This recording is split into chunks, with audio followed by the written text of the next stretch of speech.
Tony Robbins mengatakan orang-orang sukses mengajukan pertanyaan yang lebih baik, dan sebagai hasilnya mereka mendapatkan jawaban yang lebih baik.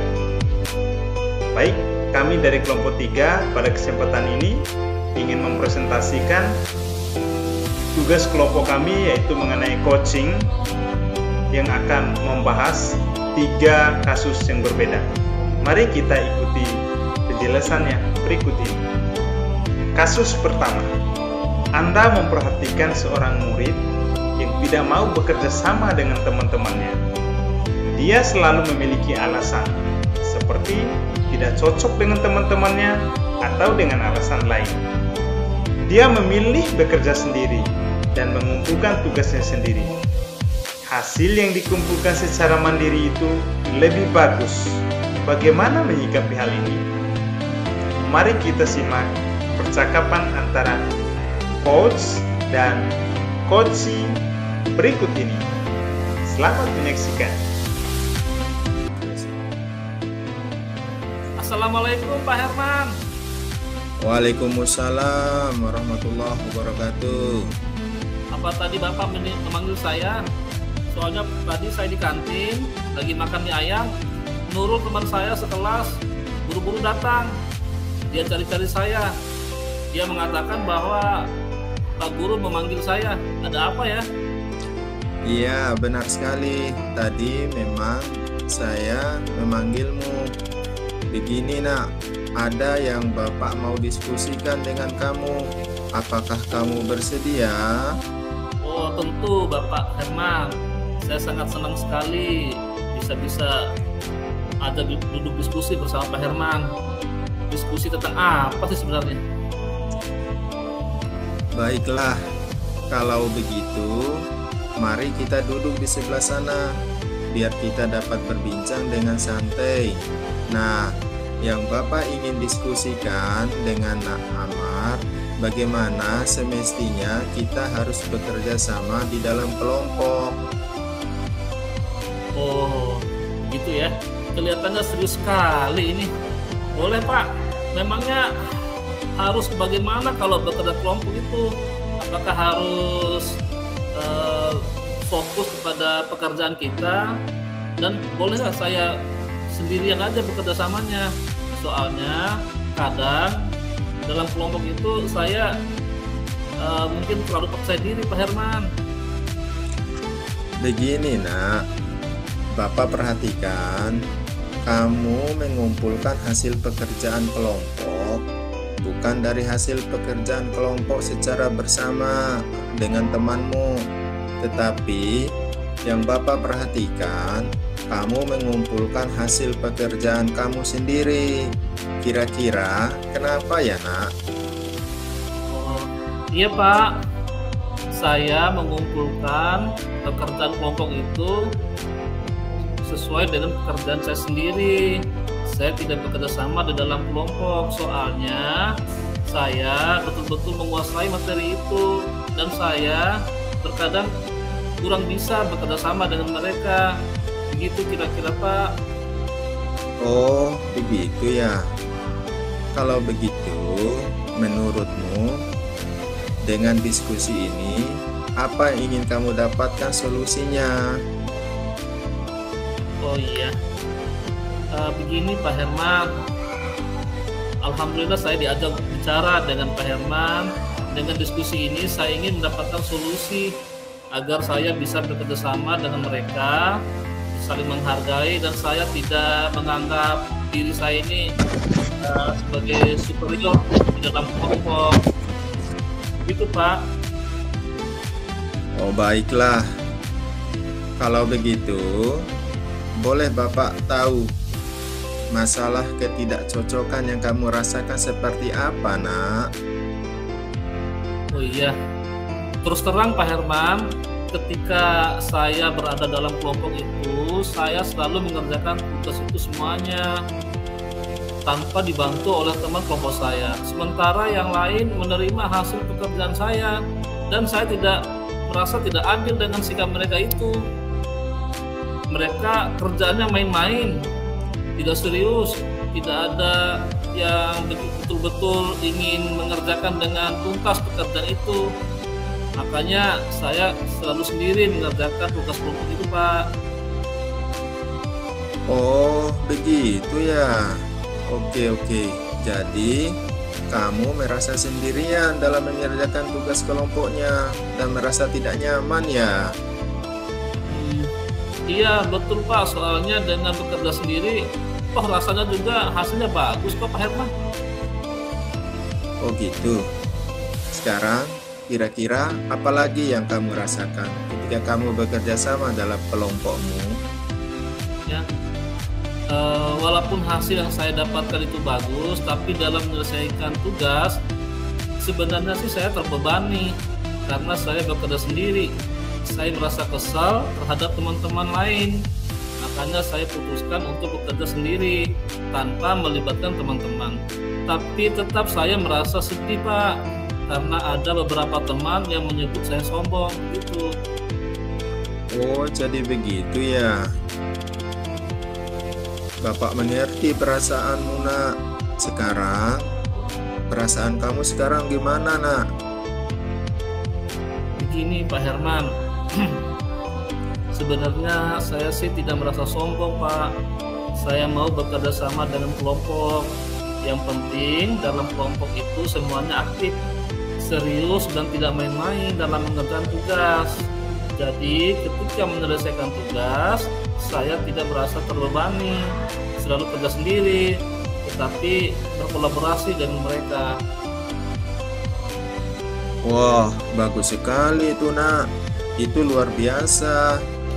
Menurutmu, hal baik apa lagi yang kamu dapatkan ketika bekerja sama dalam kelompok, Nak? Banyak sih, Pak. Di antaranya kita dapat memecahkan masalah secara bersama-sama. Beban semakin ringan, dapat belajar mengungkapkan pendapat, dan bisa saling menghargai dengan teman lain tentunya. Benar sekali itu. Nah, sekarang ada lagi ndak? Silakan, ayo cerita lagi. Iya, sebenarnya sih dalam kelompok itu kita juga dapat menyelesaikan tugas secara bersama-sama, sehingga tugas tersebut dapat dikerjakan dengan cepat. Walaupun sulit, akan terasa mudah karena dikerjakan secara bersama-sama. Oh gitu ya. Jika kamu melihat kondisi seperti itu, sebaiknya apa kira-kira yang dapat kamu lakukan, Nak? Sebaiknya saya membantu mereka, Pak, dalam mengerjakan tugas, karena saya tidak suka mereka bilang saya sombong. Mungkin mereka melihat saya terlalu menguasai pekerjaan, sehingga mereka melihat saya mengerjakan sesuatu itu dibilang saya menyendiri dan sombong gitu, Pak. Oh, bagus sekali itu, luar biasa itu. Bapak sangat setuju.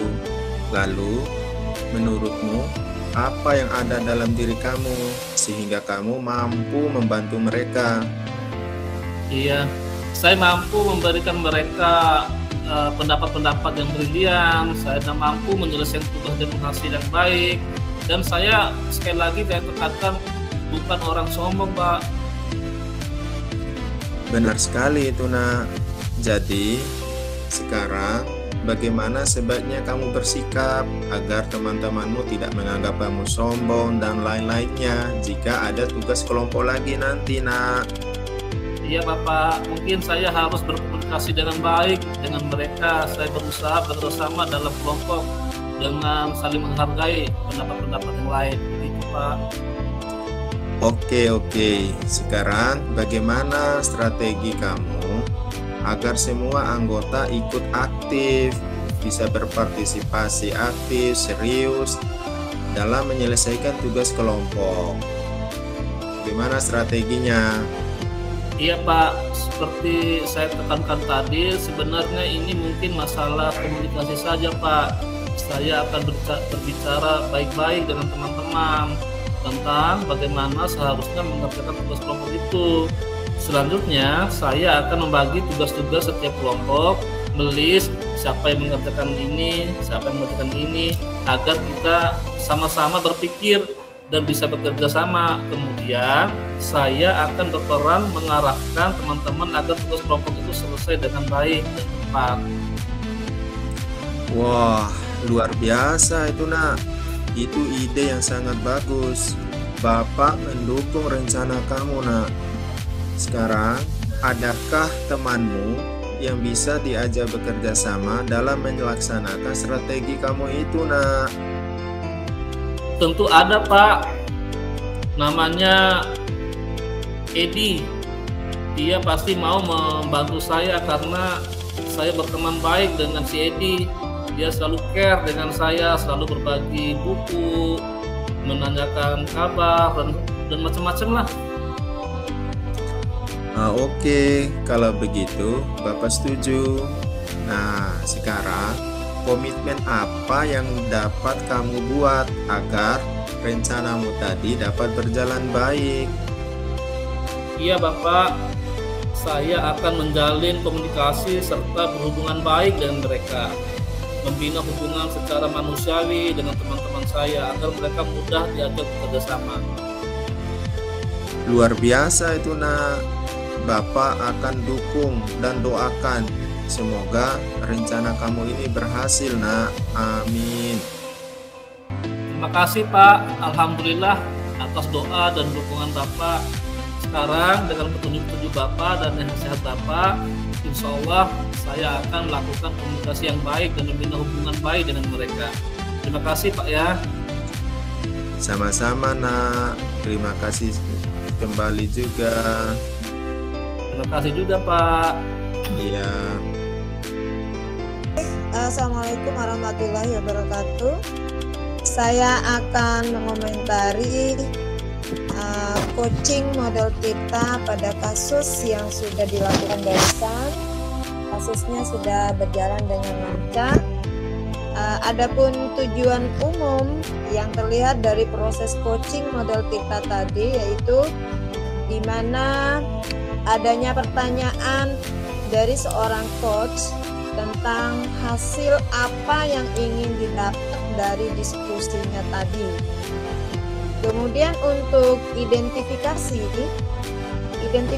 di sini seorang coach yaitu Pak Suherman menanyakan tentang mengapa seorang coachee mengumpulkan tugas kelompok itu bukan dari hasil pekerjaan kelompoknya, namun yang dikumpulkan di situ yaitu pekerjaannya sendiri.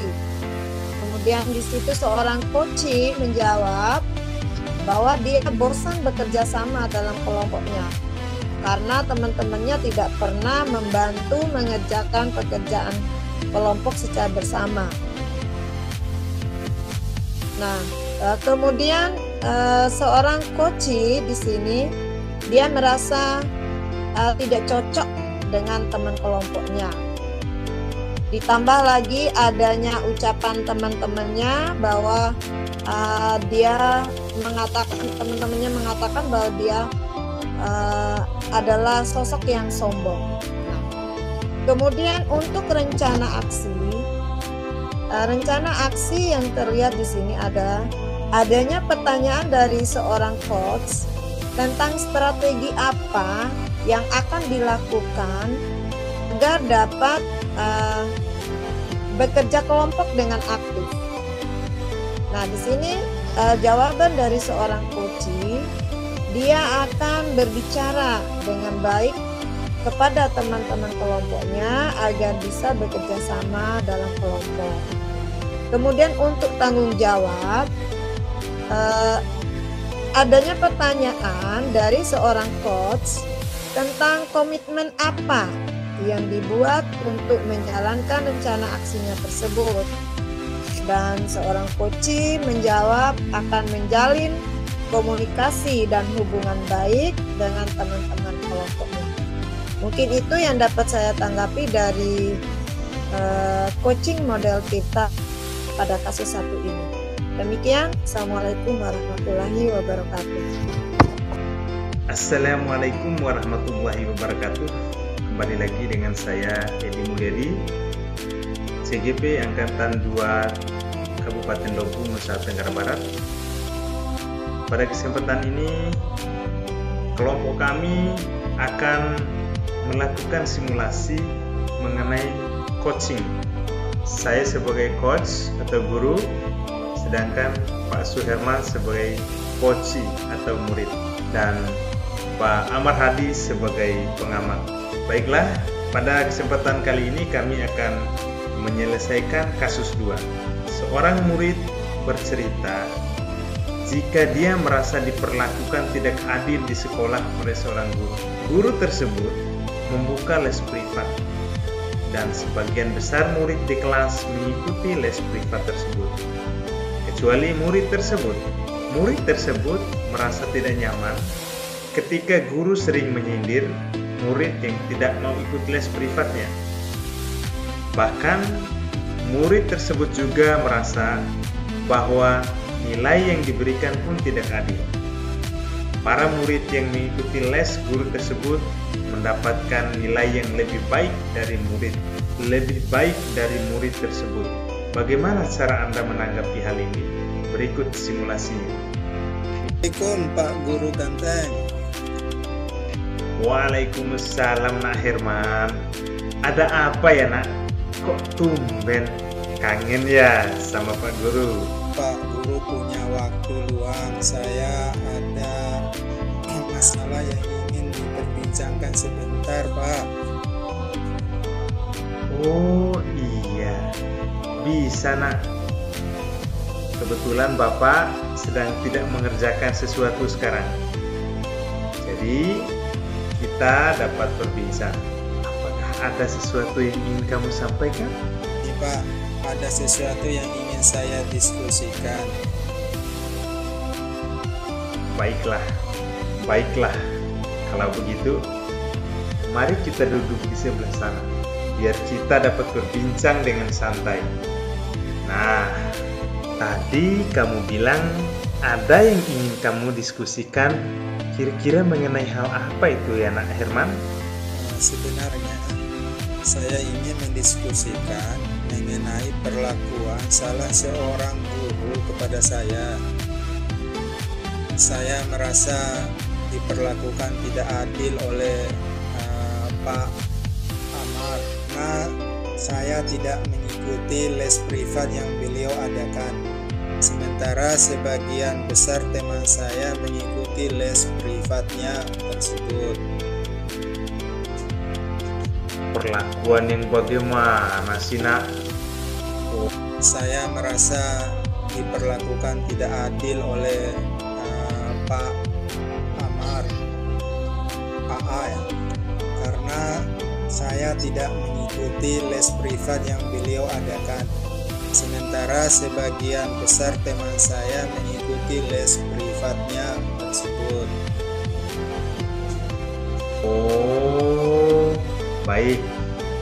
Contoh perlakuan tidak adil yang kamu maksud itu seperti apa ya Nak? Coba dijelaskan ke Bapak.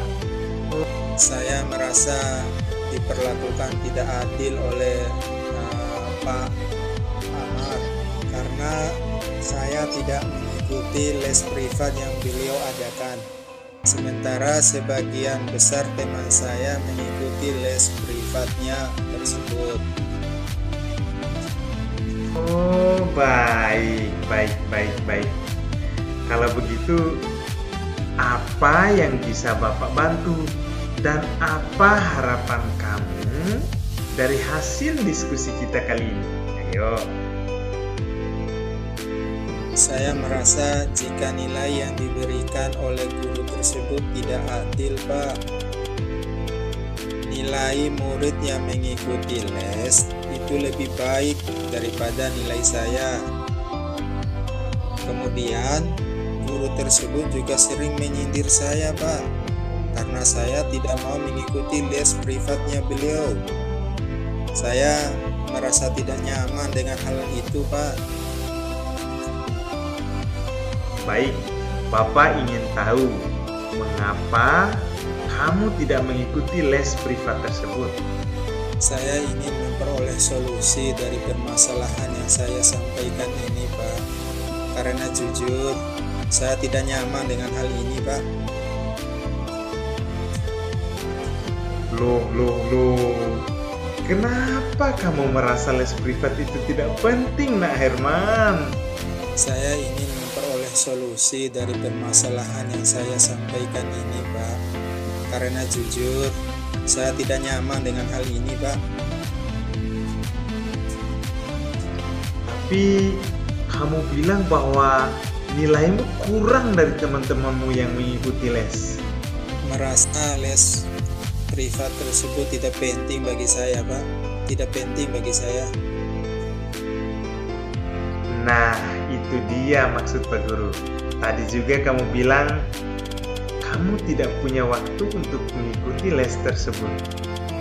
Mengapa yo? Rasa dapat memahami materi tanpa mengikuti les privat itu.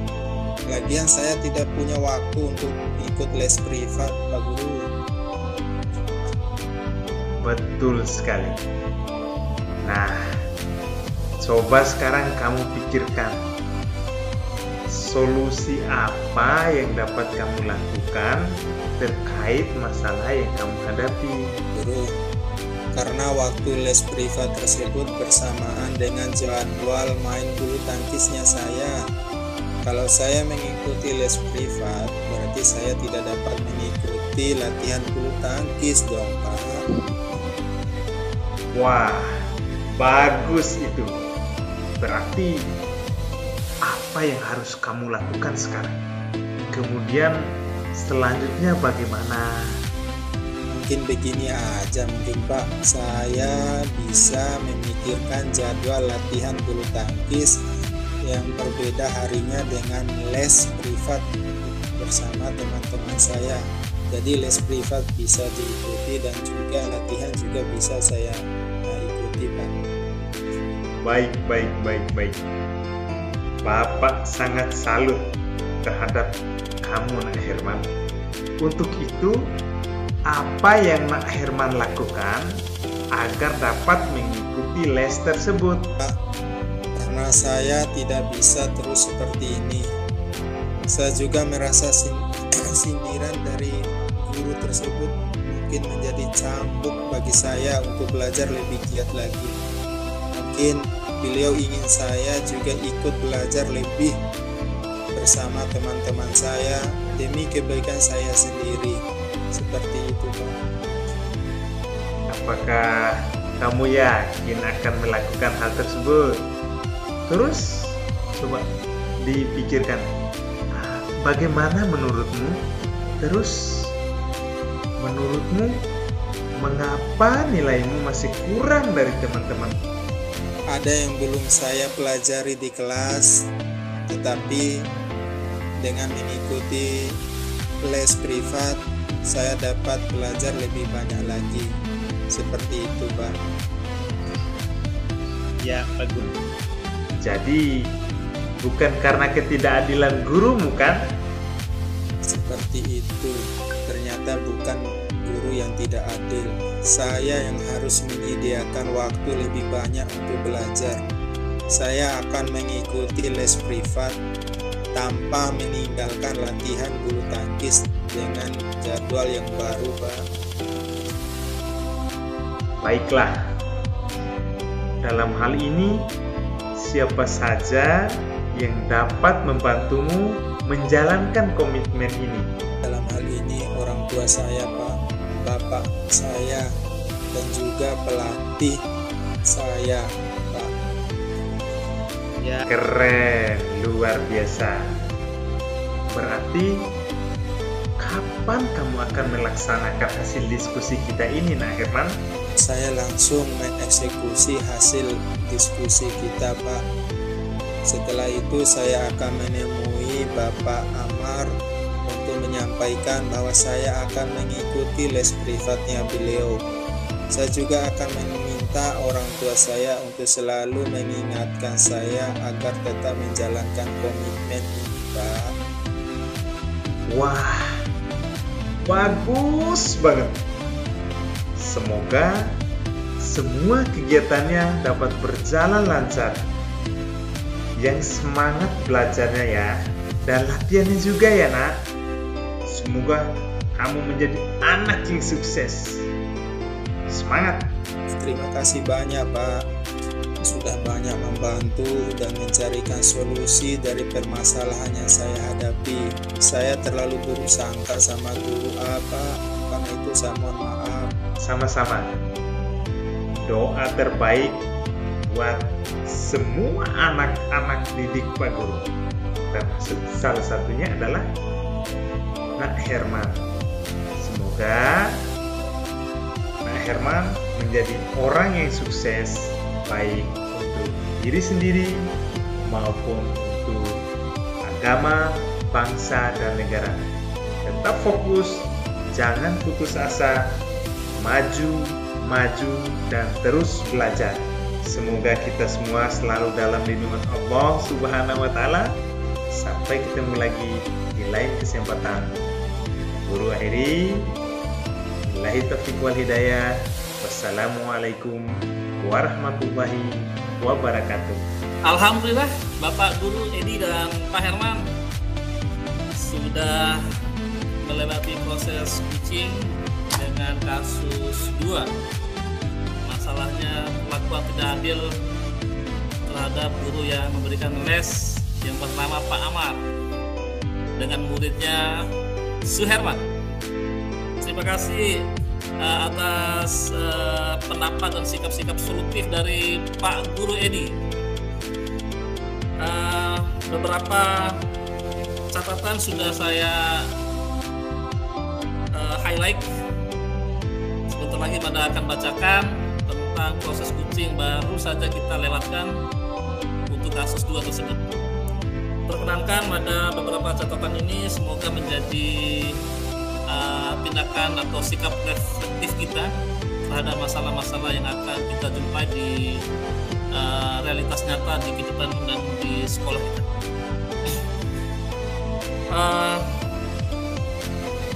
Hasil pengamatan baru yang sudah Mada catat yaitu diawali dengan pertanyaan terbuka. Jadi tadi Coach Edi sudah melakukan dengan pertanyaan terbuka. Bunyi pertanyaannya Mada tulis tadi sedemikian, apakah ada sesuatu yang ingin kamu sampaikan anak, gitu kan? Itu adalah pertanyaan terbuka sehingga anak-anak itu tidak melakukan jawaban yes or no saja, jadi melibatkan perasaannya lebih dalam. Untuk tujuannya tadi sudah dapat dari percakapan yang dilakukan oleh Coach dan Uci. Itu pada saat Uci Pak Suherman mengatakan saya tidak melakukan sifat yang Bapak Amarlah berikan, gitu kan? Itu sementara sebagian besar teman saya mengikuti les privat. Sedemikian itulah percakapan tadi. Itu tujuannya Pak Herman ingin keluar dari masalah itu. Jadi sebagai coach Pak itu tadi sangat bagus melakukan pertanyaan terbuka.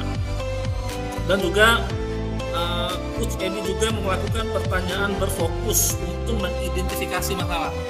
Jadi berikan contoh perlakuan yang tidak adil itu yang maksud apa? Nah, kamu jelaskan lebih dalam lagi itu. Bang Edi tadi melakukan pertanyaan seperti itu kan?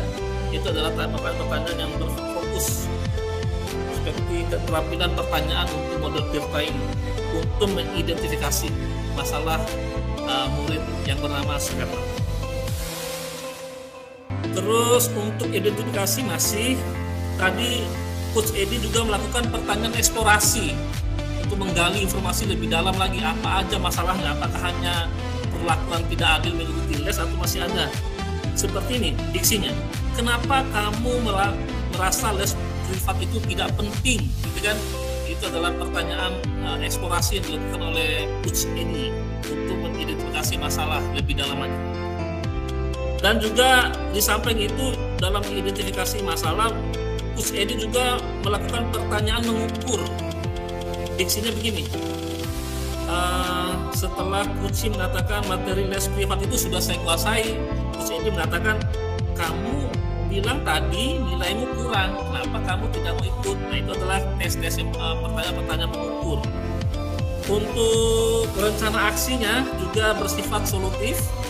Tadi sudah ada solusi dari Coach Edi. Sekarang kamu pikirkan solusi apa yang harus kamu lakukan. Jadi sebagai seorang coach tidak langsung memberikan solusi-solusi, tapi memberikan kepada coach untuk memikirkan dengan bimbingan-bimbingan apa tindakan yang harus kamu lakukan untuk menyelesaikan masalah ini. Dalam rencana aksi juga tadi sudah ada kemudian apa langkah kamu selanjutnya. Nah itu kan rencana aksi apa yang akan kamu lakukan selanjutnya. Dan juga tadi Coach Edi melakukan menggali strategi apa yang anak Herman akan lakukan untuk menemukan menyelesaikan masalah ini agar les privat ini bisa diikuti, dan juga kegiatan-kegiatan Pak Herman bulu tangkis itu bisa juga tetap dilakukan. Itu rencana-rencananya. Ada juga komitmen. Tadi udah ada komitmen seperti pernyataan saya harus menyediakan lebih banyak waktu. Itu adalah komitmen dari Pak Herman. Maaf, Pak Herman, Suherman ya. Itu adalah komitmen menyelesaikan masalah dari seorang coach atas bimbingan dari Coach Edi. Nah, Herman. Pertanyaan aksi juga ada tadi oleh Coach Edi. Berarti untuk mengetahui kapan rencana ini akan diselesaikan, akan dilakukan, atau pertanyaan aksi kamu akan selesaikan kapan ini anak Herman gitu ya. Setelah itu untuk ranah tanggung jawab tadi sudah diekspor oleh Kuci bahwa akan ada tidak lanjut ingin ketemu dengan Pak Amar, seorang yang mengadakan les privat itu. Ada tidak lanjut akan meminta orang tuanya untuk bantu juga. Jadi ada pelibatan pihak lain, dalam hal ini orang tuanya Nak Herman, untuk bertemu dengan Pak Amar bagaimana caranya menyelesaikan masalah tersebut. Nah itu ya beberapa tanggapan dari pengamat, semoga bisa menjadi catatan-catatan positif untuk perbaikan dan juga motivasi untuk kita semua. Terima kasih. Wassalamualaikum warahmatullahi wabarakatuh. Kasus 3, rekan Anda cerita dia baru saja mendapatkan teguran dari kepala sekolah yang menerima laporan dari pengawas yang melakukan supervisi saat ia mengajar. Pengawas sekolah yang melakukan supervisi tanpa keberatan ketika rekan Anda mengajar tanpa buku teks. Rekan Anda mengajar dengan memanfaatkan sumber-sumber belajar lainnya. Ketika diingatkan, pengawas tersebut Anda menyampaikan jika ia tetap mengajar walaupun tidak menggunakan buku teks. Pengawas tersebut tampaknya tersinggung dan memberikan laporan tentang hal itu kepada kepala sekolah. Bagaimana Anda menyikapinya? Assalamualaikum Pak Amar, lagi ngapain? Ya, alhamdulillah. Waalaikumsalam, Buju. Bu Guru hebat nih. Baru lihat kemana aja. Ayo Buju duduk sini aja. Boleh saya mengobrol dengan Pak Amar sebentar? Wah, dengan senang hati Bu Ria. Ini kan teman satu angkatan Rajabatan nih. Silakan. Ayo silakan. Makasih Pak Amar. Saya lihat Bu Juria dari kemarin diam saja. Saya panggil-panggil cuma oleh say hello saja. Emang kenapa kurang semangat dari kemarin? Gak seperti biasanya. Iya nih Pak, saya kurang semangat hari ini. Dan sepertinya saya butuh teman untuk bercerita tentang masalah yang sedang mengganggu pikiran saya. Dan masalah ini sangat mengganjal di dalam hati saya, Pak. Oh, rupanya ada masalah. Kan kita udah biasa sebaya lagi kan? Boleh nggak saya berbagi cerita apa sih masalahnya Buju sehingga Buju Riani kurang semangat, diem, daripada dipendam sendiri? Ayo cerita sama saya. Bisa kan? Silakan. Saya sangat berterima kasih pada Bapak jika Bapak mau mendengarkan masalah saya ini. Oh gitu. Sebagai teman, apalagi kita sudah lama mengajar di sini Bu Buju, jadi rekan kerja. Siapa tahu saya bisa membantu. Masalahnya apa sih? Iya nih Pak, saya butuh teman untuk mendengarkan masalah saya ini. Saya butuh solusi untuk menyelesaikan masalah yang saya hadapi ini, Pak. Oh, Masalahnya itu aja. Apa masalahnya banyak atau hanya satu? Kalau banyak, ayo ekspor lagi Bu Ju, sampaikan semua kepada saya. Siapa tahu dengan pengalaman atau dengan pertemuan kita bisa menyelesaikan masalah Ibu Juhria. Saya ingin masalah yang saya hadapi ini segera terselesaikan dengan cepat, biar tidak menjadi beban pikiran saya, Pak. Masalah ini sangat mengganggu. Saya merasa tidak tenang. Mungkin Bapak bisa membantu saya. Oh iya, insya Allah Bu Juhria, sebaiknya masalah ini harus disegerakan. Seyogianya Bu Juhria menceritakan kepada saya agar masalah ini tidak dibiarkan larut-larut. Jadi masalah apa yang dialami oleh Bu Juhria saat ini? Bisa nggak diceritakan sama saya? Masalahnya begini, Pak. Tadi pagi saya ditegur oleh kepala sekolah karena ada pengaduan dari pengawas sekolah. Setelah saya disupervisi tadi oleh pengawas sekolah itu menegur saya karena saya sengaja tidak menggunakan buku teks pada saat mengajar. Pengawas sekolah mengingatkan saya untuk menggunakan buku teks. Walaupun saya tidak menggunakan buku teks, tetapi saya menggunakan sumber belajar yang sudah sesuai dengan kurikulum, Pak. Begitu ceritanya, Pak. Oh, gitu toh. Sebenarnya itu masalah beda persepsi saja. Ibu Juhria sebenarnya udah benar itu. Ibu Juhria sudah melakukan pembelajaran berdiferensiasi sebenarnya. Lebih tepatnya lagi berdiferensi konten. Dari masalah tersebut, apa sih yang sebenarnya Ibu Juhria rasakan sebenarnya dengan berbeda pendapat dengan pengawas, sehingga pengawas melaporkan ke kepala sekolah? Dan masalah tersebut, Ibu Juhria rasakan apa lagi sih sebenarnya? Saya rasa masalah ini membuat saya tidak nyaman, Pak, karena tadi saya mendapat teguran. Oke.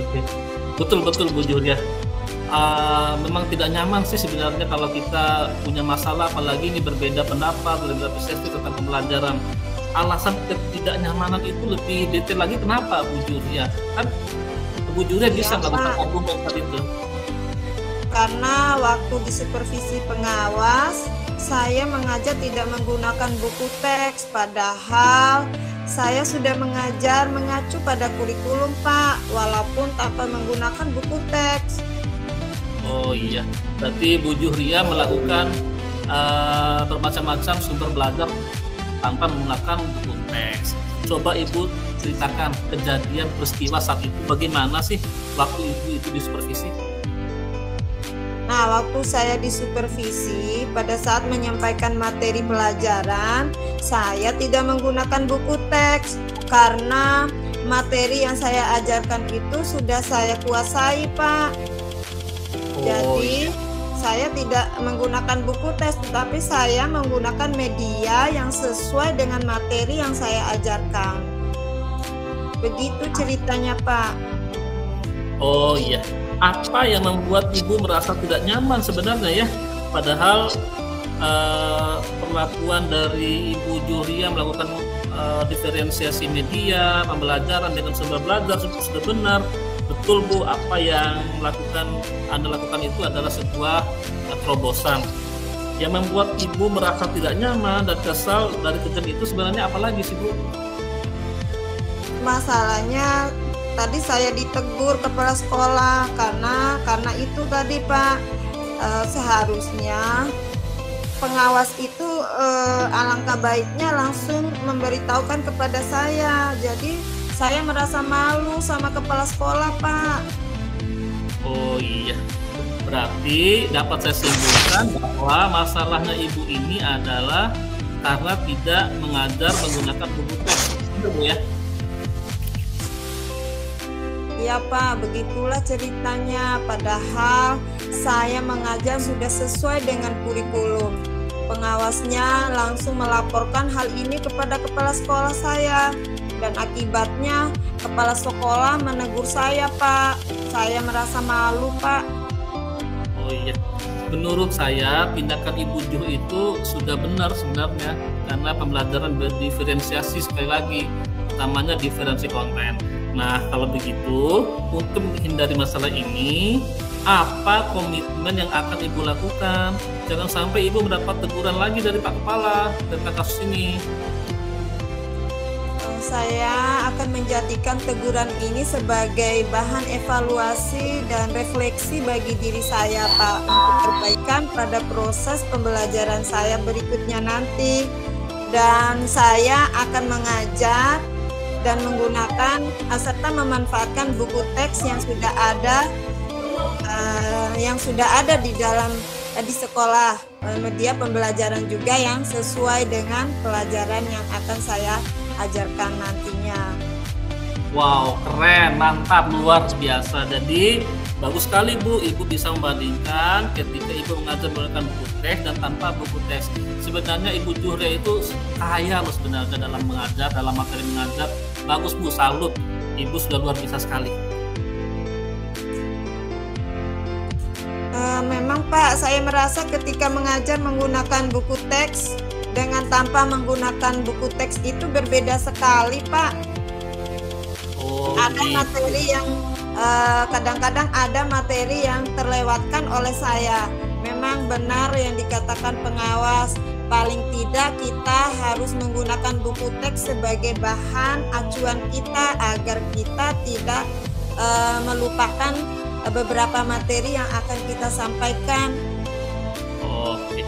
Tapi Ibu Juh sudah melakukan tindakan berpikir reflektif. Nah, kalau begitu, apa yang akan Ibu lakukan selanjutnya untuk masalah ini? Dengan kejadian ini akan menjadi pelajaran buat saya, dan saya akan menemui Bapak Kepala Sekolah dan Bapak Pengawas untuk meminta maaf atas sikap saya tadi, Pak. Luar biasa saya sekali. ingin berjanji untuk tidak mengulangi lagi hal tadi. Iya, luar biasa sekali Bu Juh Ria. Saya yakin dan percaya bahwa bagaimanapun perasaan Ibu sekarang adalah sudah lega kan? Setelah menceritakan semua beban dan masalahnya kepada Ibu, kepada saya, bagaimana? Tentu senang. Alhamdulillah Pak, perasaan saya jadi lega Pak. Pikiran saya tidak terbebani lagi dengan masalah yang tadi. Saya merasa senang sekali Pak Amar.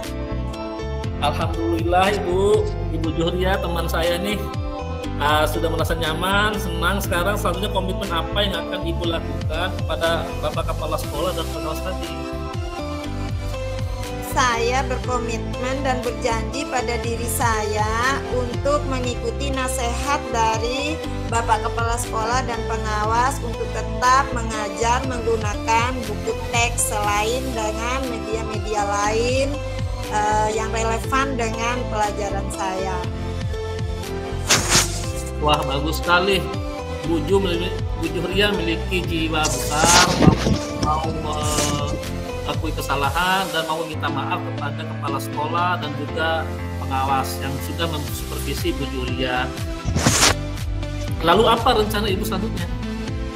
Nah, tadi Pak, rencana saya selanjutnya adalah sesuai dengan saran dari Bapak Kepala Sekolah dan pengawas. Saya akan mengajar menggunakan buku teks yang sesuai dengan kurikulum yang berlaku saat ini.